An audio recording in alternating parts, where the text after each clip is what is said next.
Olá! Vai começar mais um episódio do podcast Papo de Veterinária. Eu sou Thaís Rocha e uma vez por semana eu converso com profissionais da medicina veterinária sobre trajetória e escolhas que moldaram sua carreira. Esse papo foi transmitido ao vivo no canal youtube.com/papo de veterinária em 31 de janeiro de 2024.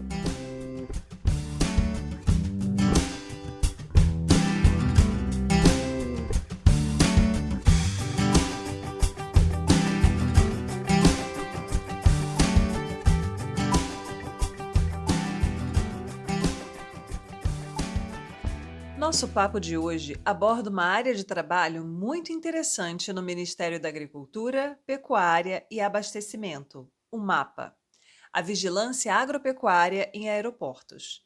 Nosso convidado, Henrique Cécio Ortolani, auditor fiscal federal agropecuário, é médico veterinário no MAPA desde 2007 e explica no que consiste e qual é a importância desse trabalho. Durante o papo, ele dá várias dicas e nos conta quais são as restrições, por exemplo, que os passageiros que chegam de avião no país têm ao trazerem produtos de origem animal. Venha saber mais sobre essa e outras áreas de atuação do médico veterinário para entender a riqueza que a nossa profissão oferece. Então seja muito bem-vindo, Henrico. Oi, Thaís, boa noite para quem está nos ouvindo na live. E bom dia, boa tarde, boa noite para quem está vendo a gravação também. É um prazer estar falando aqui com vocês. Henrique, você poderia começar contando para a gente como é o seu trabalho, né, como atuando em aeroportos, que é uma área de trabalho que muitas pessoas às vezes não correlacionam muito com a atuação do médico veterinário, né? Então, como é que é a característica do seu trabalho? Então, Thaís, eu mesmo, quando estava na graduação de medicina veterinária, nunca imaginei que o médico veterinário atua nos portos e aeroportos, né? E eu acabei indo parar por, assim, alguns acasos que ocorreram, assim, na vida. E eu realmente me identifiquei bastante com o meu trabalho de médico veterinário na vigilância agropecuária. No aeroporto, a gente tem responsabilidade para tudo que está entrando e tudo que está saindo que tenha relação com veterinária, né? E isso inclui animais vivos, mas não só animais vivos também, mas também produtos de origem animal, produtos veterinários, alimentação animal, materiais de pesquisa, qualquer material que tenha alguma relação com a saúde animal e até a saúde pública, né, no caso, a saúde humana também, que está relacionada a animal. No aeroporto, a gente atua em várias frentes, né? A gente mexe tanto com a parte de cargas, quanto com a parte de encomendas, remessas postais e na bagagem de passageiros também. Então, a gente tem uma gama de atuação muito grande. Você atua também no Porto de Santos, é um porto muito grande, né? Muita movimentação, provavelmente. Tem alguma diferença importante entre a atuação no porto e no aeroporto com relação a esse trabalho, essa atuação do médico veterinário? Na teoria não tem nenhuma diferença, é mais na prática o que a gente acaba pegando de produtos, de casuística, né, no porto e no aeroporto. O Brasil é um grande exportador de alimentos, então, exportador do agro, né? Então, mais de 70%, por exemplo, da carne bovina que é exportada pelo Brasil acaba passando pelo Porto de Santos, né? Então, são milhares e milhares de containers de carne bovina, principalmente congelada, além de grandes importações, né? A gente vê muito pelo volume também, né? Ou, por exemplo, quando a gente vai fazer importação de medicamento veterinário, são containers, são muitas toneladas, né? E já no aeroporto, as cargas já são um pouco menores. O valor agregado é muito maior, então são produtos que são muito perecíveis, têm um valor alto. Por exemplo, peixe fresco sempre vai pelo aeroporto e quando tem importação de pescado, por exemplo, no porto, quase sempre vai ser congelado, né? Então tem essa diferença na atuação, né, no porto e no aeroporto. Além disso, a questão dos passageiros, né? Fiscalização de passageiros no porto é ocasional, mesmo porque a temporada de cruzeiro não é o ano inteiro, então são poucas oportunidades que o auditor tem para fiscalizar bagagem no porto. Já no aeroporto, a movimentação é diária, 24 horas por dia, né? Então, é bem mais dinâmica essa parte de passageiros, né? E aí essa fiscalização é inclusive de bagagens dessas pessoas também, né? Então, você pode falar um pouquinho sobre qual é a importância, né, do médico veterinário fiscalizando a entrada, saída, ou seja, a movimentação, né, de produtos de origem animal, enfim, porque tem pessoas que têm muito isso, né? Às vezes a pessoa, por exemplo, vai final de semana, acha uma passagem barata, vai lá para Argentina, vai lá para Buenos Aires, aí quer trazer um doce de leite, quer trazer alguma coisa assim. Eu já ouvi comentários de pessoas assim, né? Ah, mas tem coisa que bobagem não poder entrar no país, por que essa restrição? Então, você pode comentar um pouquinho sobre a importância desse trabalho nesse aspecto, né? Claro. A gente está tentando trabalhar bastante a educação sanitária dos passageiros, para eles terem mais conhecimento do que pode e que não pode entrar. Mas uma das coisas que está mais ajudando a educação da população em relação a essa parte de produtos permitidos e proibidos na bagagem é um programa que acontece na televisão, que ele é conhecido como área restrita, né? E muita gente, quando a gente aborda ele, nossa, será que a gente vai para o programa de televisão? Então, as pessoas estão se conscientizando cada vez mais da importância de saber o que pode e o que não pode entrar no país, né? Bom, eu posso explicar bem também a questão qual é a importância da gente olhar a bagagem dos passageiros, né? Bom, em 1978 tem uma história conhecida da entrada da peste suína africana no Brasil e ela acabou entrando por causa de resíduo de bordo de resto de alimentos de companhias aéreas, que inclusive foi no aeroporto do Galeão. Eles acabaram entrando pelo aeroporto do Galeão e elas estavam sendo, esses resíduos de avião estavam sendo descartados de forma incorreta em lixões. Até era no município de Paracambi, que foi onde começou o foco de peste suína africana. Por causa disso, o Brasil ficou diversos anos sem poder exportar carne suína, teve um prejuízo muito grande, um gasto para conseguir erradicar novamente a peste suína africana. E desde então, o Vigiagro se fortaleceu bastante até por esse motivo, que foi quando começaram as atividades de forma mais intensa da vigilância nos aeroportos. E a gente tem que lembrar que nossa balança comercial, nosso PIB, depende muito do agronegócio e muitas famílias dependem disso financeiramente, depende como forma de sustento. E caso entre algum vírus, alguma bactéria que não exista no Brasil, que possa comprometer o comércio, a gente vai ter um prejuízo na ordem de bilhões de dólares, né? Por exemplo, se o vírus da peste suína africana entrar, se por algum motivo o vírus da febre aftosa também entrar por alguma via desse tipo, não só para o aeroporto, mas por fronteiras também, porque as pessoas também fazem movimentação em fronteiras terrestres, né? Então, é uma importância muito grande, tanto para a parte da nossa economia agropecuária, até a questão ambiental também, né? A questão da fauna, da flora, que pode sofrer também com a entrada de novas espécies ou vírus, bactérias que possam vir a adentrar no país, né? Então, a importância de fiscalizar bagagem é muito grande. E, felizmente, o Brasil está começando a dar uma importância maior para esse tipo de controle, né? E tem alguma rota que seja mais crítica, assim, por exemplo, nossa, passageiro que vem de tal lugar sempre tem alguma coisa, né, estranha ali acontecendo, ou não, isso é bem variado? Com certeza tem rotas que têm um risco maior, né, de encontrar produtos e encontrando produtos, tais produtos terem maior risco de ter alguma doença, entrar uma doença mais assim mais perigosa aqui no Brasil, né? Então, por exemplo, a rota Brasil-China é muito conhecida e é onde a gente coloca muito esforço na fiscalização, né? Porque a gente vai encontrar muita coisa na bagagem dos passageiros. E também o próprio país também tem diversos desafios. A China tem vários desafios para controle de doenças que nós já temos controlado, a própria febre aftosa e a peste suína africana.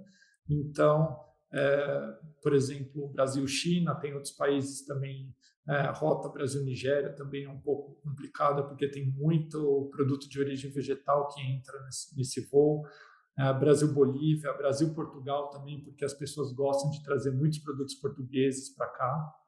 Então, como nós não temos pessoal ilimitado, nós precisamos escolher muito bem qual vai ser o foco do nosso trabalho e onde a gente tem que despender mais material humano para conseguir fazer essa fiscalização nas rotas com maior risco.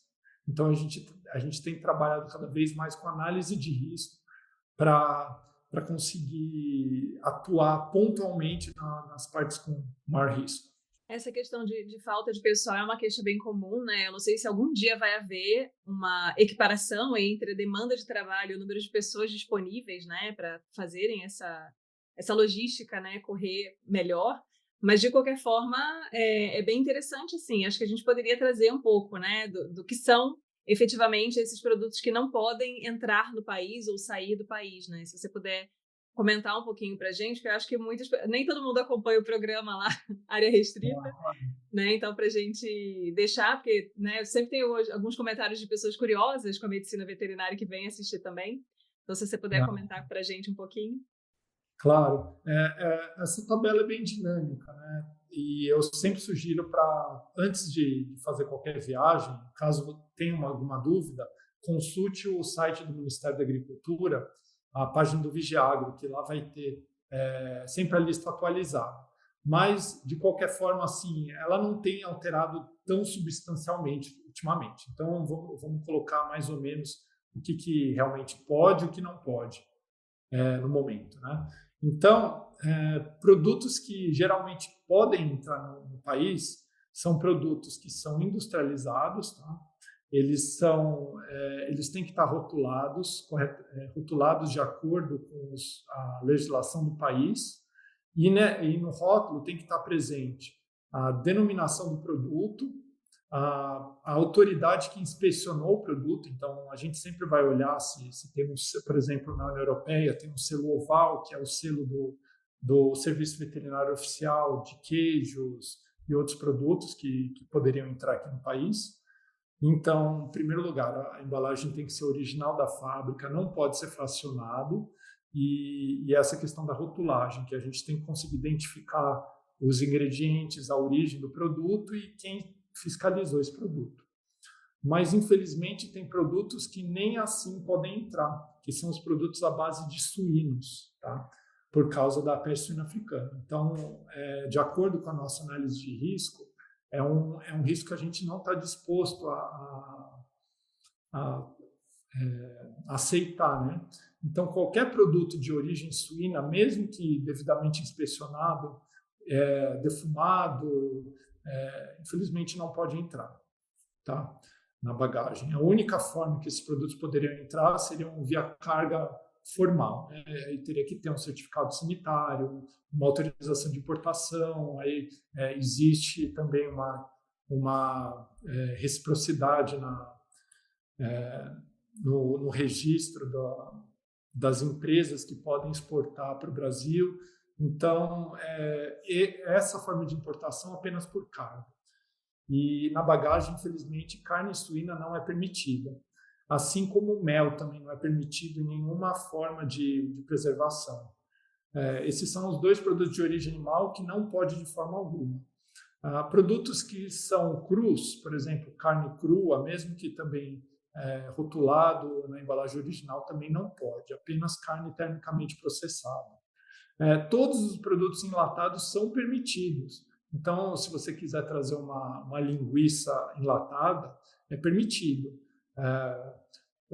Todos os pescados enlatados, que o pessoal traz muito, uma atenção muito especial para bacalhau. O bacalhau é permitido, desde que, lembrando, na embalagem original de fábrica e sem um fracionamento. Então, por exemplo, se o supermercado ele compra o bacalhau e fraciona, infelizmente não pode trazer. Você tem que trazer realmente na embalagem original da fábrica, para que a gente possa ter uma garantia da origem do produto, né?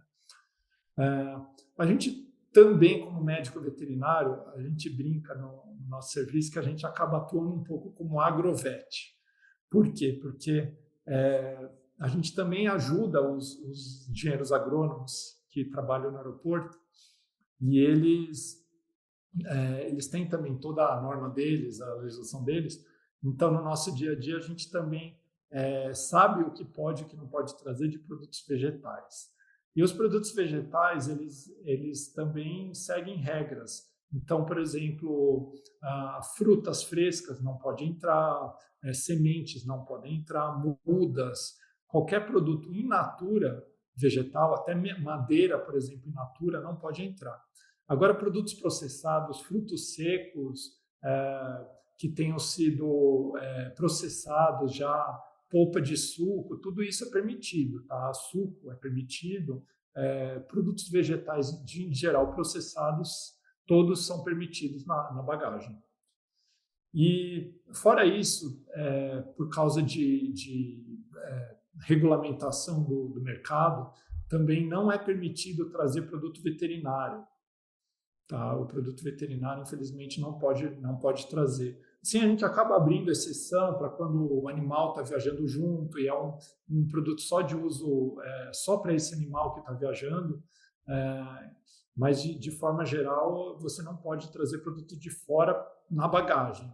Você poderia trazer como encomenda, mas infelizmente na bagagem também não é permitido.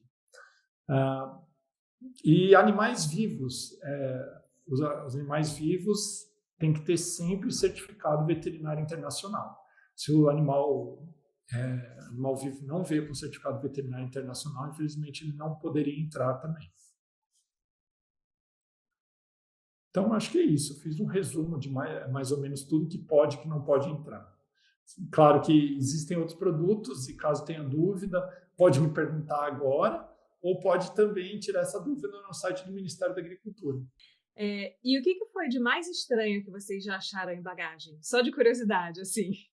A gente acaba pegando, tem a nossa rotina, que a gente pega, infelizmente, tem muito produto à base de suíno, então tem alheira, tem linguiça, chouriço, paio, isso a gente pega com bastante frequência, né? Produtos caseiros, mas também tem uns produtos diferentes, assim, que a gente não costuma pegar, então já peguei coisas, uma vez teve uma cabeça de boi que entrou por causa de a pessoa estava trazendo uma cabeça de boi como se fosse um troféu de caça, né? E infelizmente não tinha documentação nenhuma, a gente teve que impedir a entrada. Já teve também algumas iguarias culinárias, né? O voo da Bolívia tem um porquinho da Índia, que eles chamam de cuy, na verdade, né? Que é uma iguaria da Bolívia que eles às vezes trazem na bagagem. É um porquinho da Índia frito, assado, só que assim é totalmente caseiro, não tem nenhum controle, né? Então a gente também não pode deixar entrar. Eu já peguei algumas enguia seca, caseira também. Que mais? Cabeça de porco sem osso, só defumada. É uma surpresa. Cada dia a gente nunca espera. Eu já peguei até uma árvore dentro da mala de um passageiro, uma árvore de 2 metros de altura.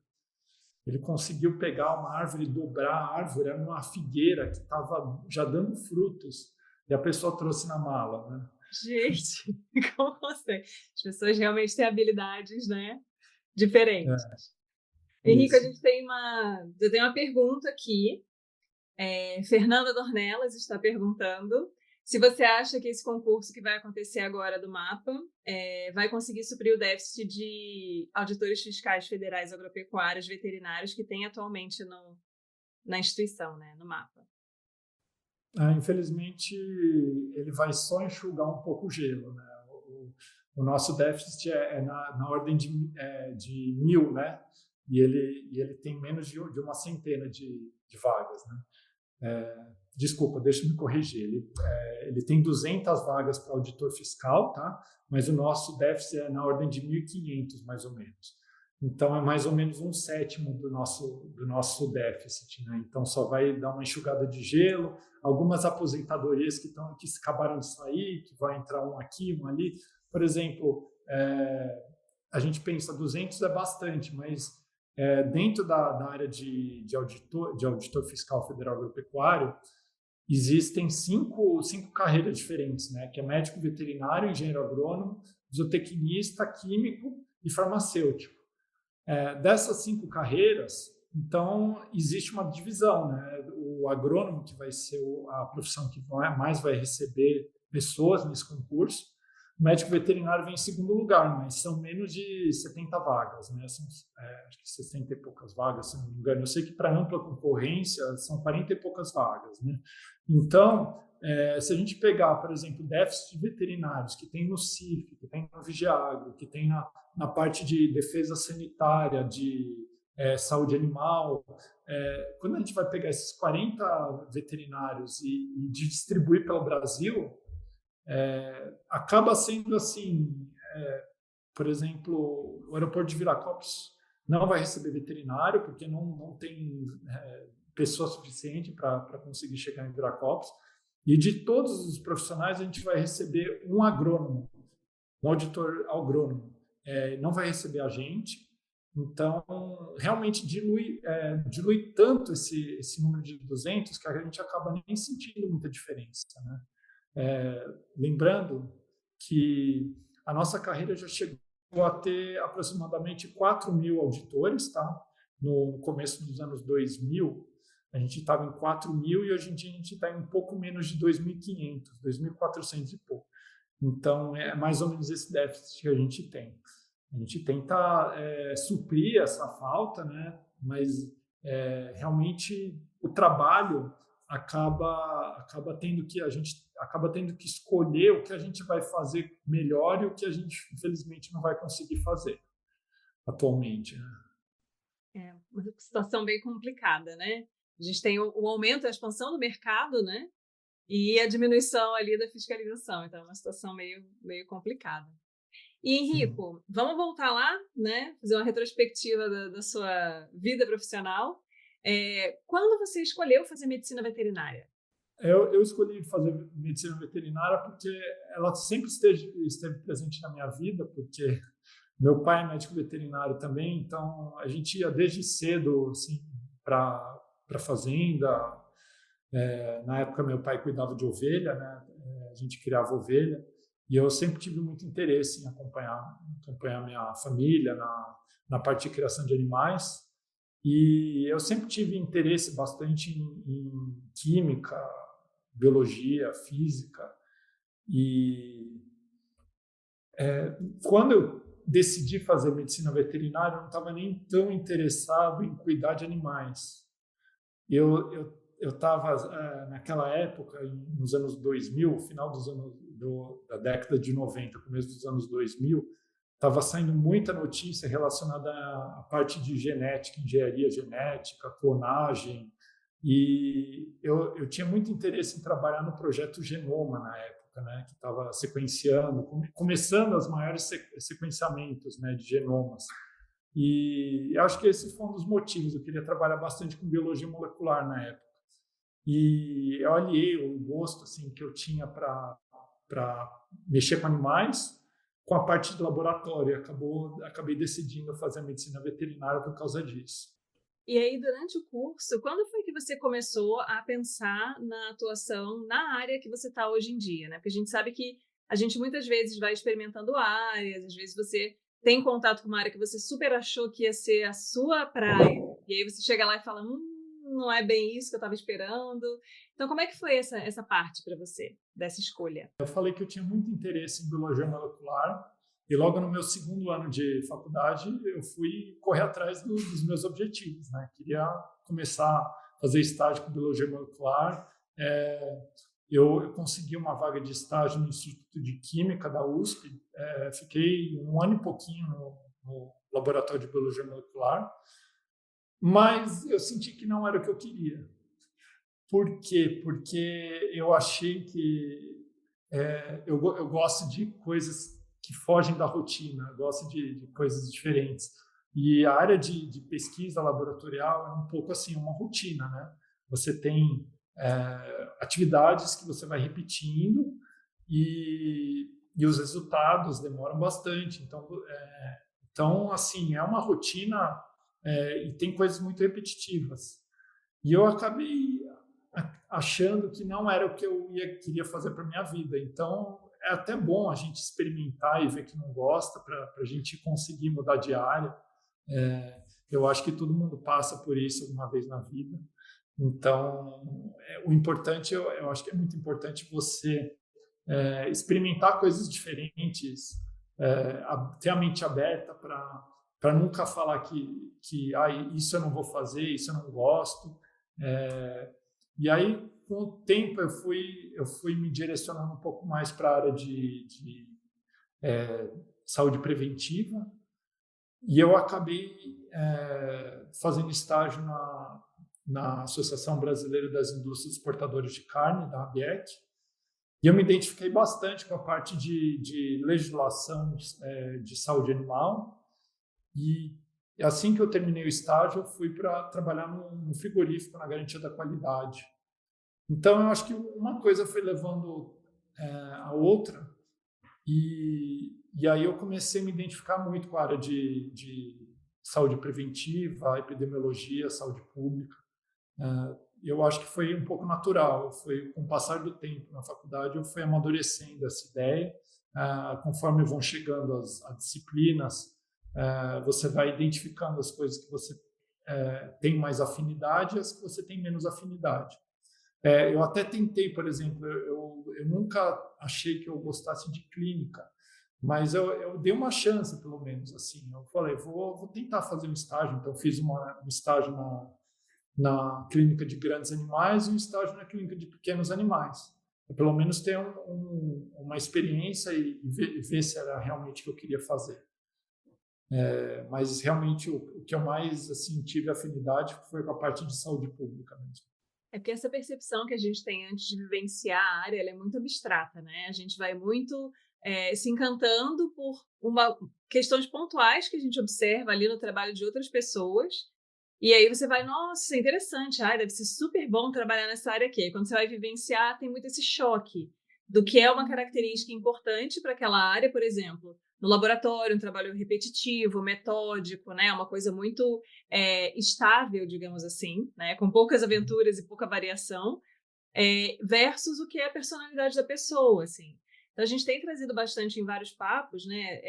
Quando as pessoas conseguem ter essa percepção do que é uma característica própria sua, que tem a ver com a área de trabalho que você escolheu. Porque às vezes são questões que a gente não faz uma relação direta. Então, por exemplo, a gente já teve convidados falando assim: eu sempre gostei de desenho.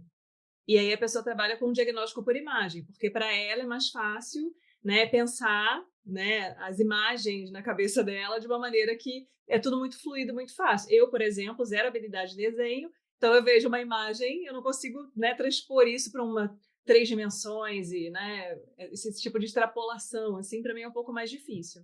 Então, qual é a característica que você acha que você tem que casa bem com esse trabalho que você desenvolve hoje? Na escola eu sempre fui um pouco mais engraçado, eu sempre fui um pouco mais tive facilidade mais com a área de exatas do que área de humanas, por exemplo, né? E eu não sei, apesar de ter um pouco mais de facilidade com a área de exatas, eu sempre me identifiquei muito com a parte de saúde, né? Mas durante a faculdade eu sempre me aproximei um pouco da área de exatas, né? Apesar de não termos tanta coisa, então eu gostava muito das aulas de estatística, que é o pesadelo de muitos estudantes, né? Muito estudante quer fugir dessa parte de cálculo estatístico, mas eu sempre me identifiquei bastante e eles até faziam uma piada que a gente tinha estatística 1, estatística 2 E aí depois tinha estatística 3, que era a epidemiologia, né? Que também é muito relacionado à bioestatística, né? E, e eu acredito que, por exemplo, essa afinidade que eu tenho com parte de exatas, com números, me ajudou muito a escolher também a área, que eu diria que assim essa parte da epidemiologia é uma das áreas mais exatas da medicina veterinária, né? Então, eu acho que eu sou uma pessoa bem analítica, eu gosto de lidar com dados, gosto de trabalhar, de olhar uma visão panorâmica das coisas para conseguir tirar uma conclusão. Então, eu acho que essa afinidade minha com a parte de exatas, de ser analítico, acho que acabou me levando para esse lado. E aí, quando você optou por fazer o concurso do MAPA, né? O que você acha que, das suas experiências durante a graduação ou que você fez de preparo depois, contribuiu para que você passasse no concurso? Que a gente sabe que ele é um dos concursos mais visados, né? Quando você pensa em vaga para médico veterinário, o MAPA está lá no top 1, né? Dos concursos É, mais visados. eu diria que houve um amadurecimento dos veterinários para a questão do concurso muito grande nesses últimos 15, 20 anos. Isso quer dizer que os candidatos estão cada vez mais preparados. Não que fosse fácil, né, quando eu tentei, né, eu entrei no Ministério da Agricultura no concurso de 2007, e eu lembro que o conteúdo da graduação me ajudou muito. O fato de eu ser recém-formado, de estar com todo o conteúdo da faculdade assim, fresco na cabeça, ajudou muito. Esse foi um dos fatores que me ajudaram bastante a passar no concurso, né? E claro, não adianta também sair da faculdade sem ter aproveitado, né, o que eles têm para oferecer para você durante a graduação, né? Eu acredito que assim eu consegui aproveitar bem o conteúdo que foi passado. A gente nunca consegue absorver tudo, né? A gente absorvendo uma porcentagem disso já é um ótimo rendimento, né? E também o fato de eu ter vivido assim ao vivo, a cores, na pele, do que é trabalhar com a parte de saúde pública, medicina veterinária preventiva, que foi o que eu fiz no último ano da graduação, durante meus estágios, e até no ano seguinte à minha graduação, quando eu era recém-formado, que eu estava assim vivendo o HACCP, boas práticas de fabricação, toda a parte de legislação no dia a dia. E isso facilita bastante. É diferente de você pegar um livro e conseguir absorver todas as letras, a teoria que está no livro, na apostila, e conseguir fixar isso. Eu diria que é muito mais fácil você fixar quando você está vendo a coisa ao vivo e a cores, né? Então, eu acho que esses dois fatores, né, o fato de eu ter aproveitado essa bagagem da faculdade, da graduação, e também as experiências de vida que você pode aproveitar para o concurso, né? Mas, novamente, são tempos diferentes, né? Eu diria que agora, hoje em dia, talvez não baste só isso, né? Claro que ajuda muito. Esse concurso veio bem diferente, então vai exigir habilidades diferenciadas dos candidatos, porque a maioria do conteúdo não é exatamente a vivência da faculdade ou a vivência de um médico veterinário. Então, realmente, o médico veterinário vai precisar se superar um pouco mais para esse concurso específico. Sim. Temos mais duas perguntas aqui. A Fernanda perguntou, ela comentou, né? Além da fiscalização de bagagens e produtos de origem animal que entram e saem do país, há pets que entram e saem também. Quais são os documentos ou requisitos para um cão ou gato entrar no Brasil e acho que sair do Brasil também, né? Que às vezes a gente acompanha o pessoal, né, em grupos. Ah, gente, aí o animal tem que sair do país, como é que faz, né? Então, tudo bem que, né, tem a regra do lugar para onde ele vai, mas nessa dinâmica, né, do animal ser transportado. Então, o movimento de pets Nessa época do ano, principalmente dezembro, janeiro, aumenta bastante e o nosso serviço nessa parte do ano também cresce. A proporção de serviço para atender pets é bem grande nessa época do ano, né? E tanto para importação quanto para exportação. Na exportação, nós agimos simplesmente por demanda. Nós não controlamos os animais que saem, o cão e o gato que quer sair do país, a gente não controla a saída deles. A gente atende às demandas dos outros países. Então, o proprietário tem que vir nos procurar para solicitar um certificado. E cada país vai ter uma exigência diferente, né? Então, tem os países que têm desde menos exigências até os países que têm mais exigências, né? Então, por exemplo, o Canadá é um país super pouco exigente em relação à entrada de cães e gatos. Eles geralmente pedem a vacina para raiva e só. Então, agora existem outros países, a gente vai colocar no outro extremo, a Austrália e a Nova Zelândia, que não aceitam cães e gatos do Brasil. Então, eles só aceitam animais vindos de países livres de raiva. Então, se você quer viajar para a Austrália, para a Nova Zelândia, infelizmente você não pode levar o seu pet junto. A única alternativa seria você deixar o seu pet por algum tempo em um país livre de raiva e, a partir desse momento, ele poder transitar até a Austrália ou a Nova Zelândia. E aí tem os países com exigência intermediária, por exemplo, Estados Unidos, União Europeia, Japão, que exigem, além da vacina, exigem também uma sorologia e um tempo depois dessa sorologia para que esse animal para que eles possam descartar qualquer causa que possa levar o animal a óbito por causa de raiva, né?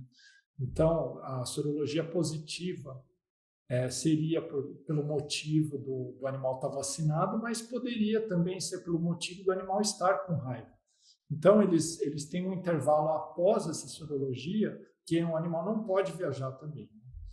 Então, Estados Unidos, Japão e União Europeia exigem a sorologia e mais um tempo de permanência no país para que ele possa viajar para esses países. Tá? Então, na exportação, a gente simplesmente cumpre as exigências do país que vai receber o animal. Na entrada, a gente tem um requisito único para todos os países, que seria vacina antirrábica válida, né? Então, depois de aplicada a vacina antirrábica, tem que aguardar pelo menos 21 dias. Caso seja um reforço, não é necessário aguardar, porque a vacina anterior está válida também. Agora, se a vacina vencer e não for aplicada a tempo a vacina, tem que aguardar novamente 21 dias. E também exigimos tratamentos contra parasitas internos e externos. E os tratamentos, é muito importante essa parte, porque é onde geralmente os viajantes mais erram. Os tratamentos contra parasitas internos e externos têm que ser de amplo espectro. Isso eles têm que proteger contra pulgas e carrapatos, no caso de parasitas externos, e contra vermes chatos e vermes redondos, no caso de parasitas internos. E nessa hora que, às vezes, o proprietário peca, porque ele pode aplicar algum produto que não proteja, por exemplo, contra vermes externos. Às vezes, não é dado um tratamento que contém, por exemplo, praziquantel. Então, é sempre importante frisar isso para o médico veterinário que vai fazer o acompanhamento, que o tratamento tem que ser de amplo espectro. Então, basicamente essa exigência do Brasil. Então, para entrar no Brasil, vacina antirrábica e tratamento contra parasitas internos e externos. E para sair, cada país tem sua exigência e a gente vai cumprir as exigências para poder fazer o certificado deles. Também é importante lembrar que, em muitos casos, o proprietário nem vai precisar se dirigir até o aeroporto ou até uma unidade do Ministério da Agricultura, porque hoje em dia, boa parte dos certificados são feitas online. Então, o médico veterinário particular vai dar essa garantia para a gente, ele vai fazer um atestado veterinário o proprietário vai assinar digitalmente essa documentação e a documentação estando correta, é emitido um certificado digital. Em alguns casos, não é necessário nem passar no escritório do Ministério da Agricultura para autenticar esse certificado, porque boa parte dos países aceita esse certificado. Caso o país não aceite, aí sim o proprietário imprime o certificado digital e agenda um dia e um horário no escritório do Ministério da Agricultura para autenticar esse certificado. Isso por causa da exigência do país, porque a gente está trabalhando cada vez mais com reciprocidade na aceitação de certificados digitais. Isso facilita bastante, principalmente para quem vai viajar, para quem mora longe de grandes centros, para que eles possam fazer o certificado remotamente e ele já esteja com tudo pronto até o dia da viagem. Temos mais uma pergunta aqui. O Walter perguntou, você comentou que Viracopos não vai receber nenhum médico veterinário nesse próximo concurso, mas se outros aeroportos vão receber médico veterinário. Não tenho essa informação e também, mesmo que eu tivesse essa informação que, por exemplo, tal aeroporto vai receber um médico veterinário, tal unidade do Vigiaga, não ia ser de muita valia essa informação. Por quê? Porque essa chegada de auditor, ela é antecedida pelo concurso de remoção do Ministério da Agricultura. Então, por exemplo, se tem algum auditor fiscal federal agropecuário já que está há muitos anos no Ministério e tem interesse para ir, por exemplo, para pegar uma vaga, por exemplo, abrir uma vaga para Guarulhos, e aí tem um veterinário interessado em ir para Guarulhos, que já trabalha no CIF há alguns anos. A prioridade vai ser dele. Depois que for feito o concurso de remoção, aí, por exemplo, se o veterinário saiu do Mato Grosso e foi para São Paulo, a vaga que estava aberta em São Paulo vai abrir no Mato Grosso. Então, mesmo assim que eu tivesse essa lista por exemplo, de vagas, ela não ia ser de muita valia, porque ela vai mudar totalmente. Então, realmente, a gente tem que aguardar para saber para onde que vai ser aberta as vagas do concurso para auditor. Infelizmente, essa informação ninguém tem. E todos gostariam, né? Todos gostariam dessa informação. Na primeira temporada, eu entrevistei o Leandro. Ele trabalha no Mapa também, e ele passou por esse processo de remoção, né?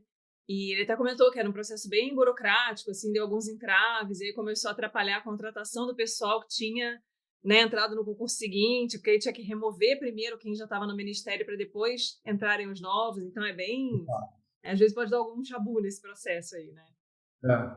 Então, eles preferem nem liberar a lista ainda por causa disso, porque já deu tanto problema em concursos anteriores que eles não soltaram a lista ainda, a lista definitiva, e tem muita, assim, tem pessoas que já estão há vários anos em lugares vamos dizer assim, de difícil provimento, né, que eles possivelmente vão pedir para ser removidos.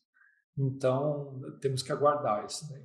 E, Henrico, você tem uma vida paralela à medicina veterinária, né? Que você estava comentando antes, você tem uma vida de atleta também.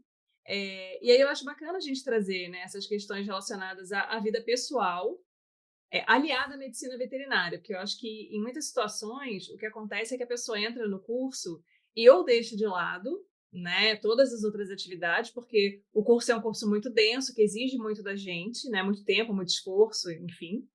E às vezes tem pessoas que têm dificuldade de conciliar outros tipos de atividade, ou às vezes a pessoa acha que não daria conta de conciliar, ainda que conseguisse achar alguma brecha ali, fica com receio. Né? E eu acho bacana a gente trazer essas questões, porque isso abre um pouco mais a mente das pessoas para a importância da gente ter toda uma vida para além do profissional também. Embora fosse um atleta profissional, enfim, tem essa questão também. Mas você pode comentar um pouquinho sobre essa sua parte da vida com a gente?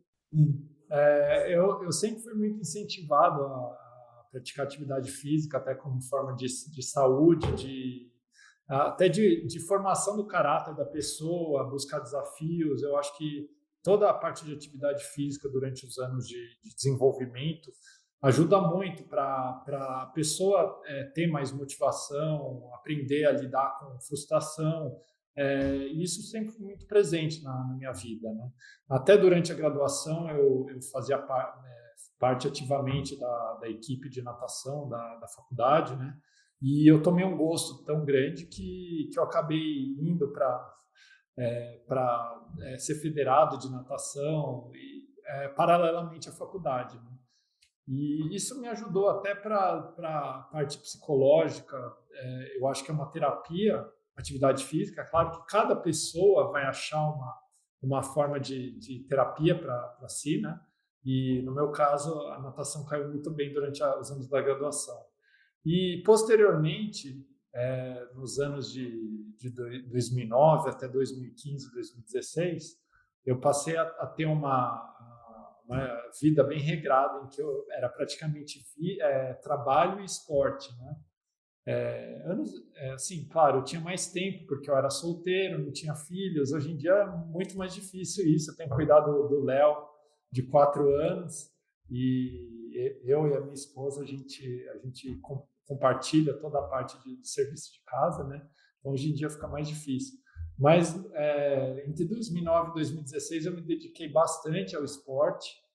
Eu até mudei de modalidade, eu fui para o pentatlo moderno, que é uma modalidade, um esporte que tem na Olimpíada, que é um esporte olímpico, e tem a esgrima, a natação, a corrida, o tiro e o hipismo. Até tive uma certa relação com a parte veterinária, que eu acabei tendo bastante experiência com equinos, principalmente no aeroporto, porque a gente recebe muito equino, e até meu gosto por equinos foi aflorando com isso, né?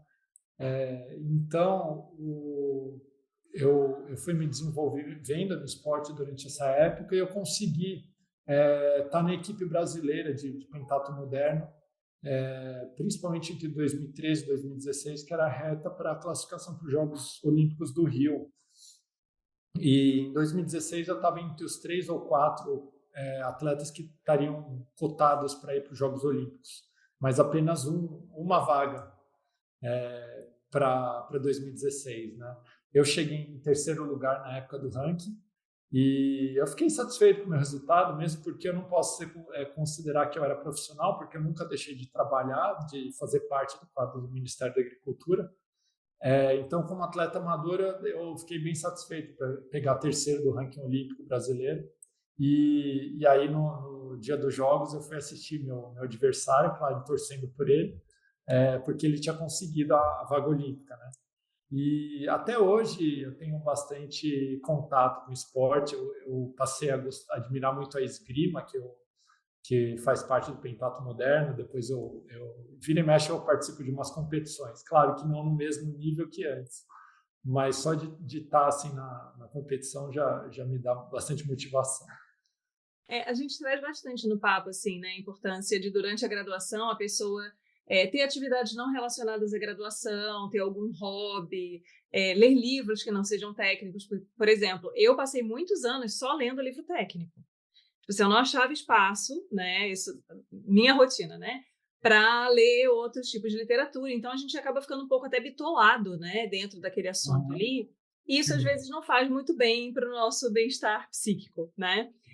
Mas tem esse aspecto também que eu acho que você comentando, né? Acabou me dando esse insight da gente pensar nisso para depois de que você sai da graduação e você está efetivamente atuando, você manter essas outras atividades também como parte importante ali de uma vida mais estruturada e que te permita, né, espairecer um pouco daquela coisa de só ficar no trabalho 24 horas por dia, porque tem pessoas que Claro. gostam, né, que querem, que o desejo da pessoa é esse, então tá tudo certo.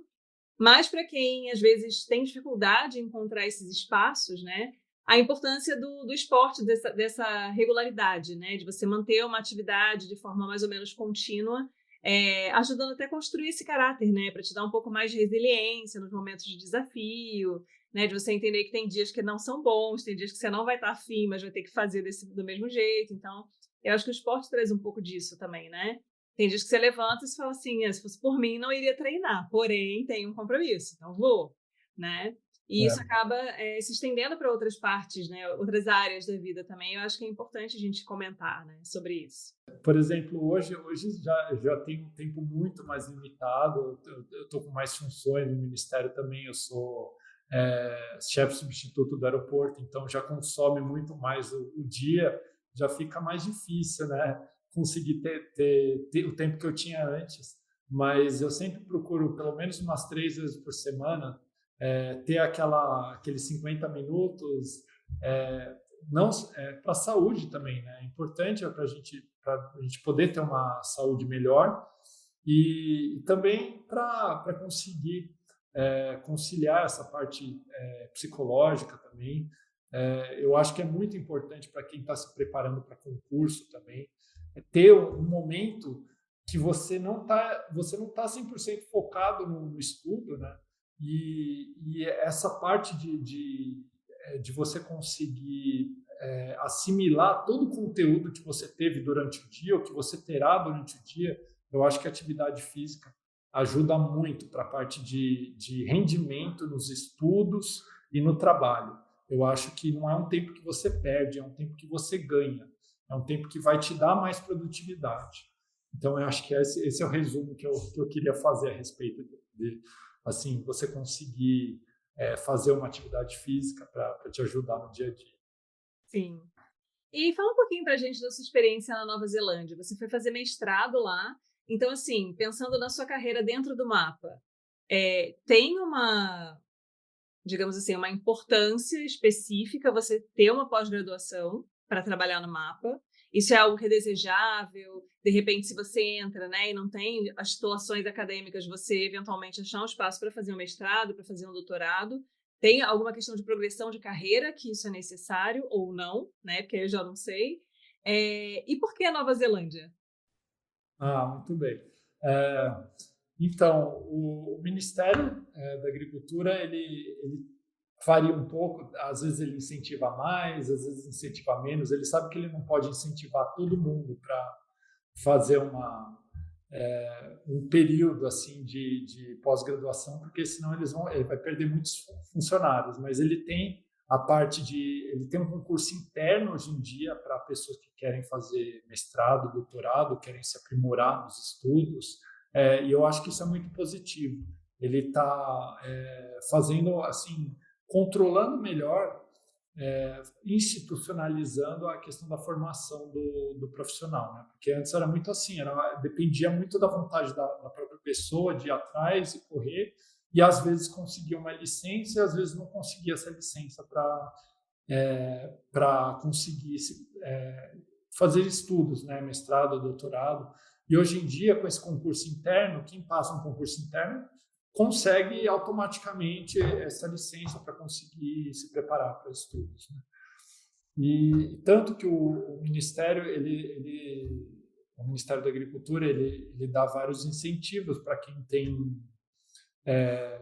tem uma formação a mais, não exatamente financeiro. A gente não vai ter a carreira do auditor, não dá nenhum bônus financeiro para quem tem mestrado ou doutorado, mas ele te permite conseguir dar passos maiores, né? Para quem quer uma carreira para chefias, para uma carreira específica dentro dos auditores, que é o adido agrícola, que eu posso falar mais para frente sobre a questão da carreira do adido. É, então, assim, está melhorando essa parte de desenvolvimento. A gente tem o Enagro, que é a Escola Nacional de Agropecuária do Ministério da Agricultura, que também está conseguindo organizar melhor a questão da formação do auditor. E quando eu entrei no Ministério, não tive nenhuma formação, nenhum treinamento. Já me deram uma caneta, um carimbo, já para sair analisando o processo e andar no meio do porto sem nenhum conhecimento. E hoje em dia, esse concurso é esperado que o curso de formação seja muito bom. Então, essa parte da carreira melhorou bastante. A Nova Zelândia, eu trabalhando no aeroporto, a Nova Zelândia e a Austrália sempre foram referência Por quê? Porque eles têm um dos serviços de vigilância internacional mais integrado e mais completo do mundo. Então, eles são muito conhecidos, eles são renomados pela parte de vigilância de aeroportos.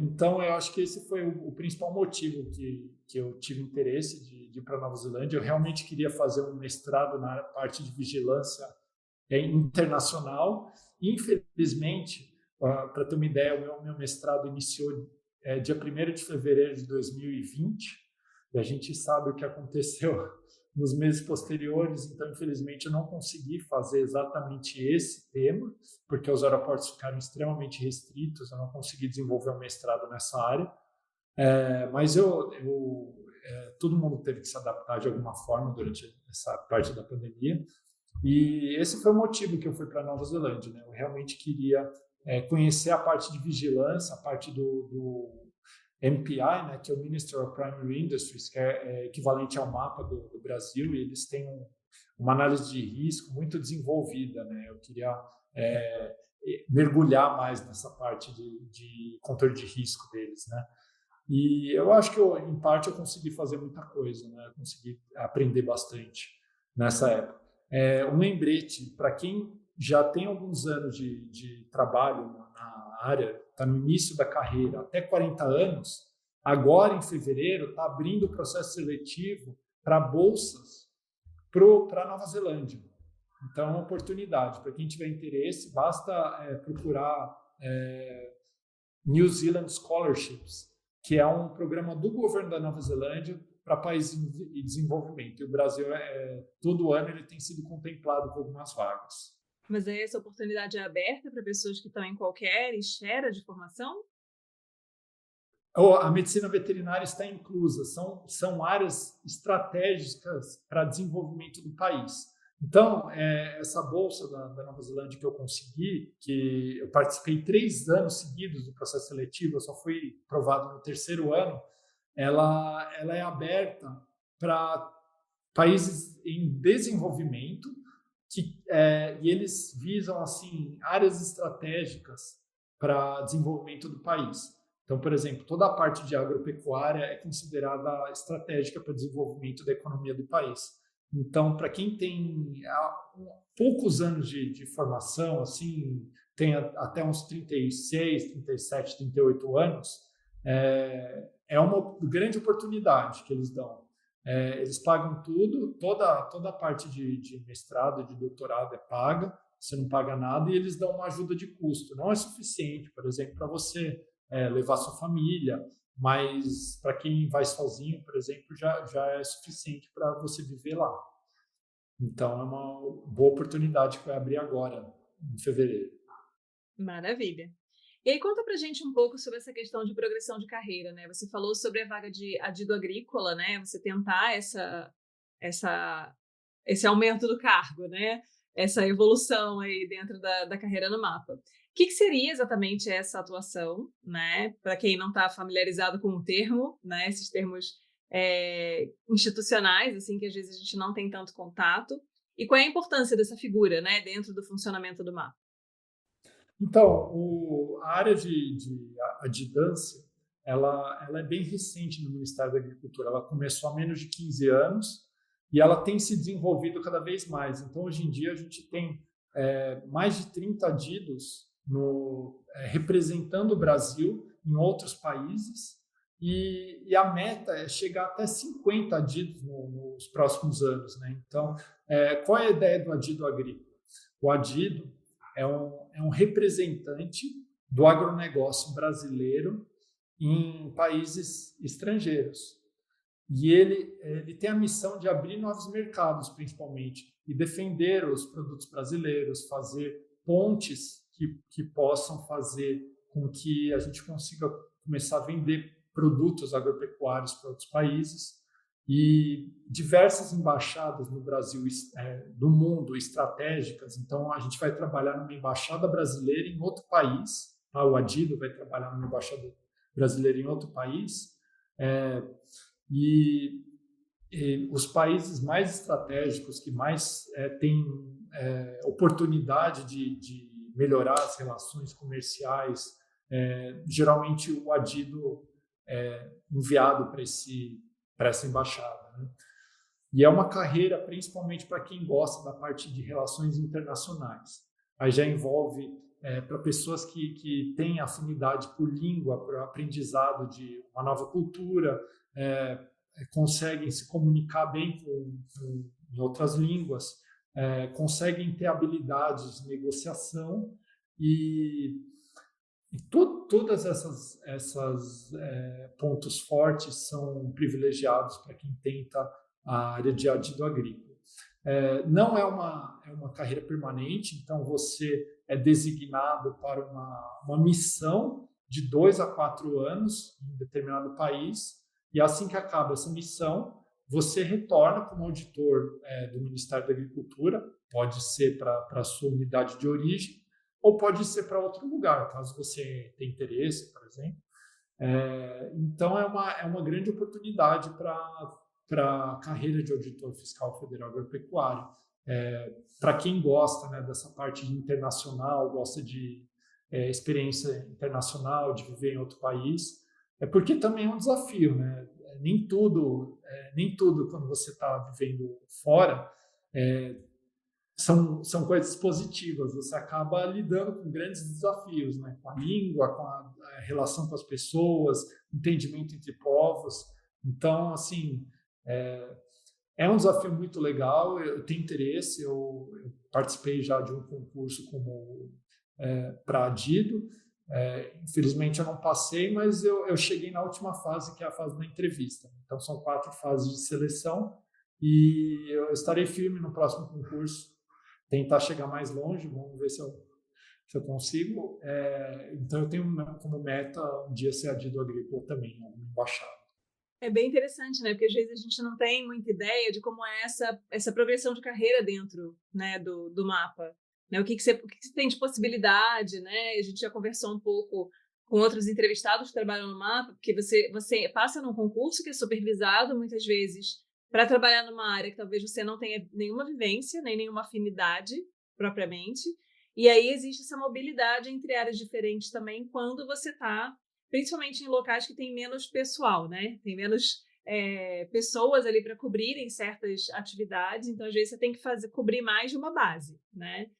E Isso. essa questão de desenvolvimento, né, pessoal, de relacionamento interpessoal, de idiomas, são questões que são bem importantes para diversas áreas da profissão, né? A gente bate bastante nessa tecla, mas a gente sabe que institucionalmente isso também tem um peso interessante, assim.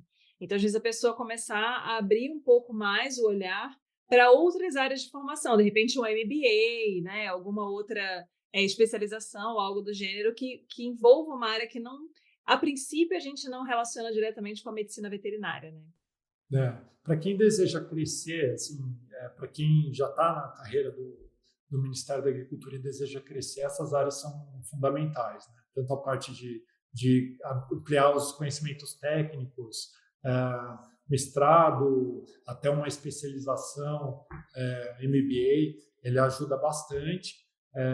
Conhecimento em línguas também ajuda, auxilia também. Então para quem deseja crescer dentro da carreira do Ministério da Agricultura, é fundamental que você se prepare também. Não só dependa da parte da instituição, mas também corra atrás também por fora, né? E, Henrico, tem algo a mais que eu não te perguntei que você acha que seria interessante falar para quem tem interesse nessa área de trabalho na medicina veterinária? Então, você comentou bastante que você muitas vezes, algumas pessoas acabam entrando sem uma afinidade muito grande com o trabalho em si. Dentro do Ministério da Agricultura tem uma gama muito grande de tipos de trabalho que tem a ser feito. Você pode trabalhar com alimentação animal, com produtos veterinários, com a parte de frigoríficos, o trânsito internacional, como é o meu caso, Vigiago, para quem gosta também da parte de extensão rural. Tem muitas áreas e existe uma grande chance que você encontre alguma área que você se identifique mais dentro do Ministério da Agricultura. E desejo muito sucesso para quem está assistindo, para quem está se preparando para o concurso. E tenha certeza que se não for agora, algum momento você conseguirá. Tem que ter bastante disciplina, muita persistência, e está previsto também, além desse concurso, nos próximos anos também abrir mais vagas, a nossa carreira ser um pouco mais valorizada, principalmente deles reconhecerem que realmente precisa de mais gente. Então, eu acho que é uma oportunidade para quem está investindo nessa carreira. Maravilha, Henrico, muito obrigada. Gostaria de agradecer a sua presença aqui hoje, né? Você dispor do seu tempo, você trazer esse montão de informação super bacana para a gente. Queria deixar o espaço aberto, caso você queira, né, dizer mais alguma coisa para a gente. Eu queria só agradecer, Thaís, pela oportunidade. Eu espero conhecê-la pessoalmente um dia. E estou aberto, estou lá no aeroporto de Viracopos. Se alguém quiser entrar em contato, o meu e-mail é henrico.ortolani@agro.gov.br, e eu estou aberto a responder dúvidas, críticas, sugestões. Muito obrigado, Thaís. Maravilha.